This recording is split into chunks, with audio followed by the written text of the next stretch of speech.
Record. Buenas noches, profesora Laura.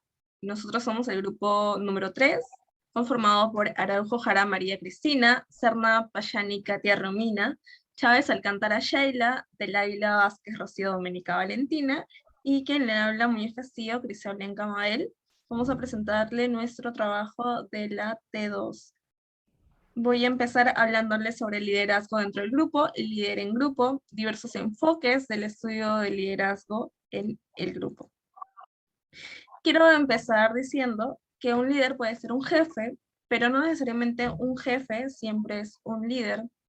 Muchas veces se confunde llamándole líder a la cabeza de alguna empresa o algún gerente, cuando esto puede estar muy alejado de la verdad, ya que un líder incluso podría ser cualquier subordinado ocupando cualquier otro puesto de la empresa, pero no necesariamente el de un gerente.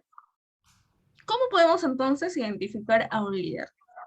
En palabras concisas, podemos definir a un líder como alguien que nos motiva, nos ayuda a sacar lo mejor de nosotros y que nos ayuda a esforzarnos hasta cumplir nuestros objetivos. Es alguien que predica con el ejemplo, alguien que enseña a sacarle provecho a todas las herramientas con las que contemos. Además, transmite confianza y también confía en nosotros, delegándonos tareas y creyendo en nuestro potencial, además de haciéndonos partícipes de decisiones. No tiene preferencias y trata a todos con equidad. También es una persona sociable, con visión clara, tiene un objetivo y no pierde el foco, además de tener buen sentido del humor y una carisma natural. Una persona que inspira y totalmente admirable. También recordemos que su integridad y ambición son no negociables. Esa fusión de la integridad con la ambición lo hacen alguien confiable, ya que tiene un objetivo claro y no pierde el foco, pero se podría decir que jugando limpio, ¿no? Respeta sus valores. Tenemos que recordar también que tiene mucho que ver también la presencia, que no tiene que ver con el dinero, sino tener una buena postura, ser una persona que sabe comunicarse, alguien que dé muy buena presencia. Vamos a hablar ahora sobre la teoría del comportamiento. En la teoría del comportamiento de 1940 y entre 1940 y 1960 se busca explicar el liderazgo en términos del comportamiento. En la Universidad de Ohio, en la Universidad de Michigan y por parte de Blake y Newton. Se puede capacitar a las personas para ser líderes. Objetivos: localizar características del comportamiento de la conducta de los líderes. En la Universidad de Ohio se encontraron dos dimensiones: la estructura de inicio y la estructura de consideración. En la estructura de inicio se define cómo un líder estructura su papel y el de sus subordinados para la realización de las metas, o sea, asigna tareas y enfatiza en el cumplimiento, les hace seguimiento. En la estructura de consideración, relaciones de confianza mutua, respeto por las ideas de los subordinados y satisfacción. Como indiqué, los hace partícipes de las decisiones y confía en el potencial de su equipo. Por parte de la Universidad de Michigan, la teoría de orientado al empleado y orientado a la producción, y el estudio de Blake y Newton, que toman dos dimensiones: la preocupación por las personas y la preocupación por la producción. Tenemos los enfoques recientes, que son la teoría de la atribución del liderazgo, la teoría del liderazgo carismático y la teoría del liderazgo transaccional versus la transformacional. En la teoría de la atribución del liderazgo tenemos dos características, que son: el líder es una atribución que la gente formula respecto a otros individuos, y lo caracteriza a los líderes como personas que tienen rasgos de inteligencia, energía, comprensión, personalidad extrovertida y habilidad verbal. En el caso de teoría del liderazgo carismático, la extensión de la teoría de la atribución, y tiene una meta ideal para alcanzar sus objetivos. En la teoría del liderazgo transaccional versus la transformacional, en la transaccional guían o motivan a sus seguidores, y en la transformacional inspira a sus seguidores a que trasciendan sus intereses. También tenemos lo que es el liderazgo como poder. Tenemos el poder de referencia, poder legítimo, poder experto, poder de recompensa y poder de coerción. Ahora le voy a dar el pase a mi compañera Valentina para que pueda hablar sobre el tema del rendimiento grupal. Gracias. Buenas noches, maestra y compañeras todas. Yo voy a hablar del rendimiento grupal. que básicamente se compone de un círculo vicioso entre el liderazgo, la polarización grupal y el pensamiento grupal, la presencia de otras personas y la holgazanería social. Si hablamos de liderazgo, hablamos cómo los líderes organizan y dirigen las actividades dentro del grupo. Si hablamos de la polarización grupal y el pensamiento, hablamos de la toma de decisiones que se respetan y se toman dentro del grupo. Si hablamos de la presencia de otras personas, hablamos de rendimiento dentro del grupo y cómo ésta se ve afectada por la facilitación social. Y si hablamos de la holgazanería social, hablamos de las motivaciones y desmotivaciones dentro del grupo, entre los miembros. También hablamos de los resultados y la productividad. En los resultados y la productividad tenemos que tener en cuenta que mientras hablamos de los resultados, hablamos del rendimiento de distintos procesos grupales. Y si hablamos de la productividad, hablamos de la efectividad en la eficiencia, ¿no? De la efectividad de la eficiencia dentro del grupo. Es importante tomar en cuenta la capacidad y el efecto que se desea obtener. Si hablamos de efectividad, hablamos del logro de las metas que va a tener el grupo. Y si hablamos de eficiencia, hablamos del efecto y los recursos posibles en el menor tiempo.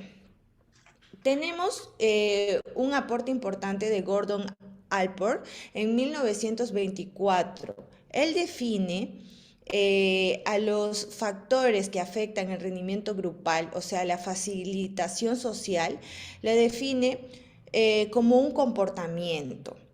Entonces, si hablamos de facilitación social en rendimiento, él toma tres teorías: la teoría de self, la teoría del drive y la teoría de los recursos. En la teoría del self, hablamos de la presencia de otros y que esto afecta en los sujetos, cómo las personas tienen autoconciencia, autopresentación y autoeficiencia. Si hablamos de la teoría del drive, como su nombre lo dice, impulso o los recursos que tiene para lograr una meta. Hablamos de las respuestas dominantes, de la tendencia de emitir respuestas de las respuestas que va a tener el grupo en conjunto. Si una persona toma una decisión, esta decisión tiene que repercutir entre el grupo de manera positiva o negativa. Si hablamos de teoría de los recursos, hablamos de los distractores, de una fase de anatención. La presencia de otras personas pueden afectar la atención en procesos de la información, igual de manera negativa o positiva. También hablamos de la disminución de la motivación grupal, teniendo en cuenta que la holgazanería social es como respuesta, da como respuesta, mejor dicho, al efecto de viaje gratis. En la holgazanería social hablamos cuando uno o todos se ocupan de una tarea en conjunto, en comparación de la tarea individual. Esto da como respuesta el viaje gratis. Muchas personas a veces, grupos, en ciertos grupos, que no se tome en cuenta, mejor dicho, el trabajo grupal como tal. Muchas veces hay personas que se suman a una tarea, pero esperan que solamente una persona haga la mayor parte. Entonces ellos esperan ese resultado donde ellos se incluyen, más no hay ciertos aportes donde se puede decir que todos han cooperado de la misma manera, en manera equitativa. Y por último, hablamos de la percepción de inequidad. es el tratamiento justo que todos los miembros esperan recibir dentro del grupo, ¿no? Con sus aportes. Muchas gracias. Doy el pase a mi compañera.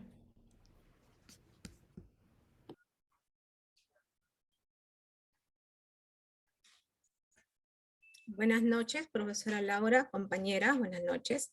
Me toca hablar de la toma de decisiones grupales, ¿no? Es el proceso donde se realiza una elección entre diferentes opciones o formas posibles para resolver diferentes situaciones en la vida, en diferentes contextos, ya sea familiar, laboral, sentimental, empresarial, ¿no? Las decisiones individuales contra decisiones grupales. Las individuales podríamos decir que son las decisiones rápidas y lógicas. Las grupales son conocimientos y experiencias diversas, ¿no? Que aporta el grupo, las personas para el grupo, ¿no? La polarización grupal, argumentos que emplean para defenderlas, calidad, cantidad y grado de novedad en los argumentos. El endogrupo, grupo de referencia al grupo al cual pertenece, ¿no? El exogrupo es el que se percibe como diferente, ¿no? Tenemos los pensamientos grupal. Generar debate sincero y abierto con personas de diferentes puntos de vista. Es la aportación que da cada miembro del grupo hacia un mismo fin, ¿no? En las técnicas de la toma de decisiones, tenemos la técnica para toma de decisiones, la de brainstorming, lluvia de ideas o técnica de Osborne. Las ideas se forman espontánea, ¿no? Es una dinámica que es muy favorecida ahora, que la mayoría de las empresas lo hace, la lluvia de ideas, ¿no?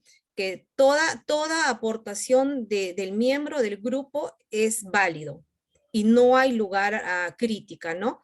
Más que todo, toda aportación es válida para el grupo.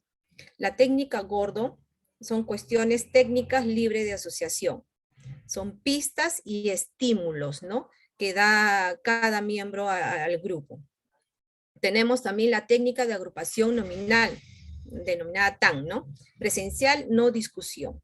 Es formal, es escrita, en silencio, sus ideas sobre el problema y sugerencias, ¿no? Y la última técnica que tenemos, la técnica de Delphi, no hay reunión física, consenso de información. Es una comunicación estructurada, ¿no? Son aportaciones de cada miembro del grupo en forma silenciosa y que son consideradas para este tipo de técnicas, ¿no?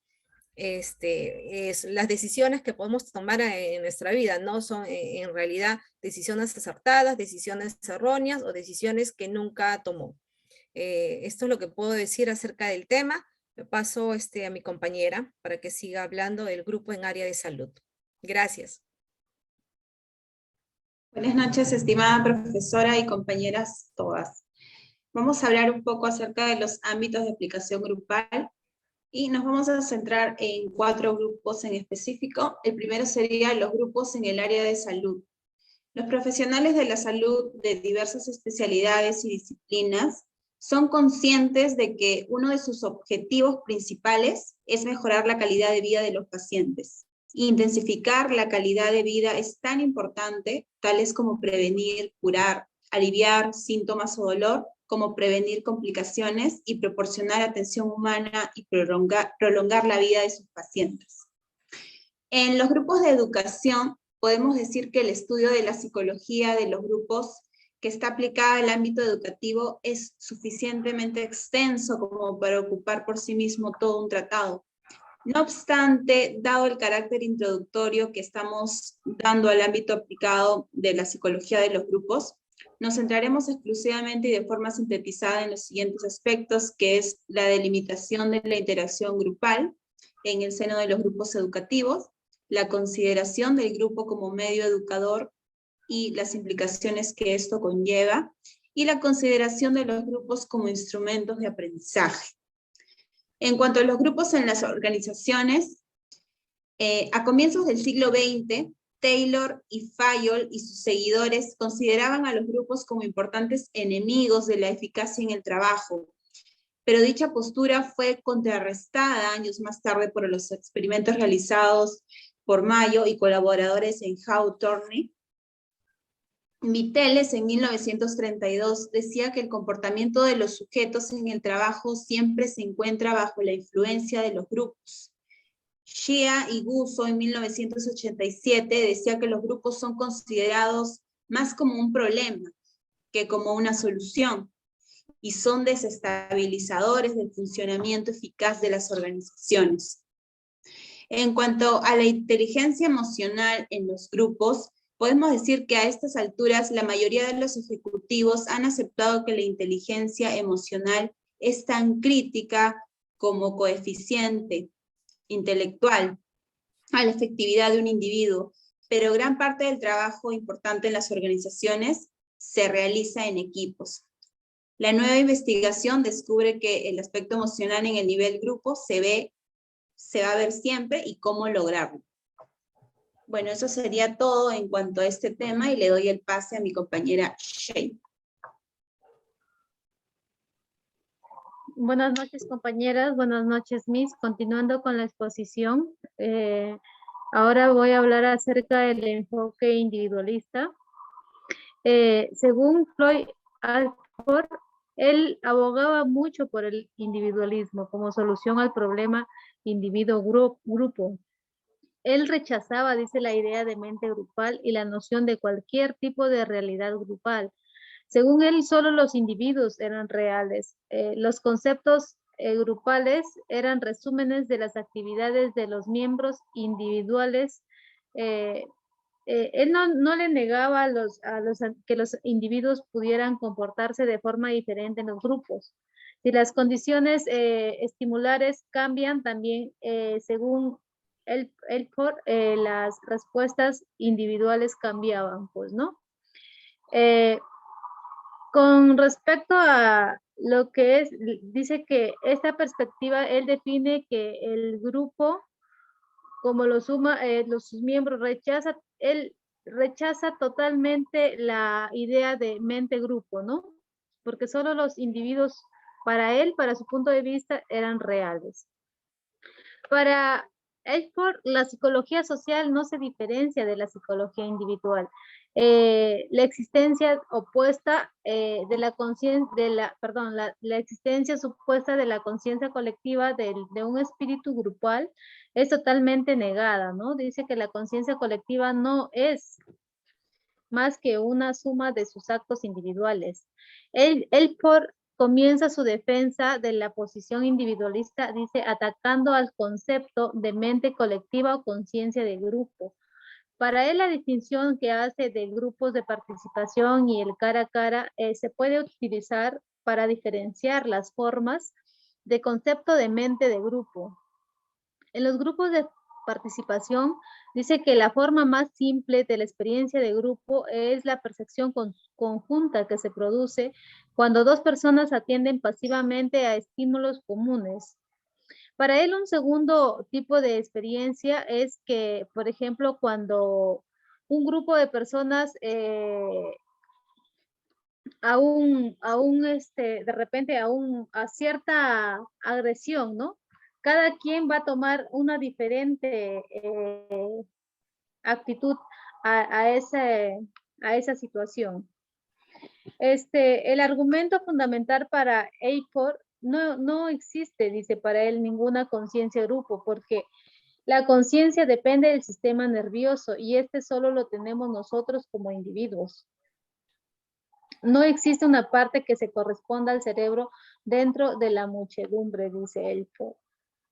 Para él, según el tipo de experiencia que sucede en esos grupos, es cuando los individuos perciben y responden un estímulo o una situación común, como estaba explicando en la parte anterior. Él nos pone como un ejemplo donde las personas estamos en un edificio, ¿no? Entonces intentamos escapar porque ese edificio se prende en llamas. Entonces, cada uno de nosotras, por ejemplo, entonces vamos a reaccionar de diferente manera.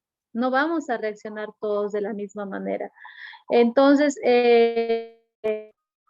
A eso él lo llama de que nosotros como individuos percibimos y respondemos a los estímulos o alguna situación común de diferente manera.